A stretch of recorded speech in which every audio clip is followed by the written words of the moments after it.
comment les ânes apparurent en Haïti. Voici mon conte. Le matin des noces de son père avec une fort belle femme, un petit bout d'homme, pas plus haut que 3 sapotilles, balayait, ou plutôt proptait le devant de sa chaumière. Un esprit vient soudain se loger dans sa tête et lui dit: La future épouse de ton père est en vérité une ânesse. Il te faut lui astiquer les fesses avec un air de bœuf pour qu'elle rue et retrouve sa vraie nature. C'était une bien terrible révélation pour un petit bout d'homme pas plus haut que 3 citrons verts. Que faire? En parler à son père?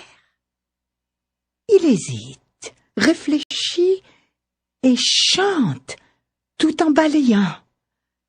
Ma poupée, oui, mais pour qui ma poupée, oui. Je nettoie, oh je nettoie, mais à quoi me sert-il de nettoyer? Mais surtout, à quoi lui sert-il d'en parler à son père, qui est devenu un morceau de sucre qui fond sous la langue de sa promise?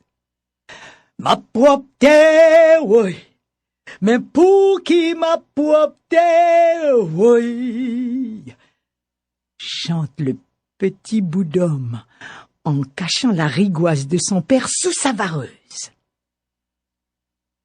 Au moment des réjouissances, les invités de la future épouse envahissent la cour et la maison. Ils sont plus nombreux que ceux du futur marié. Ils boivent, ils mangent, ils rient comme des boudets. C'est alors que le petit bout d'homme, pas plus haut que 3 pois tendres, se place derrière la mariée et vloup, lui astique les fesses avec le nerf de bœuf. Blagada! Instantanément, la mariée rue des 4 pattes et se transforme en ânesse. Le petit bout d'homme, devenu grand comme un mapou fromagé, campé bravement au milieu des invités, lance avec autorité des coups de fouet sur les côtés. Devant, derrière, en haut, en bas, vloup, flap, flip.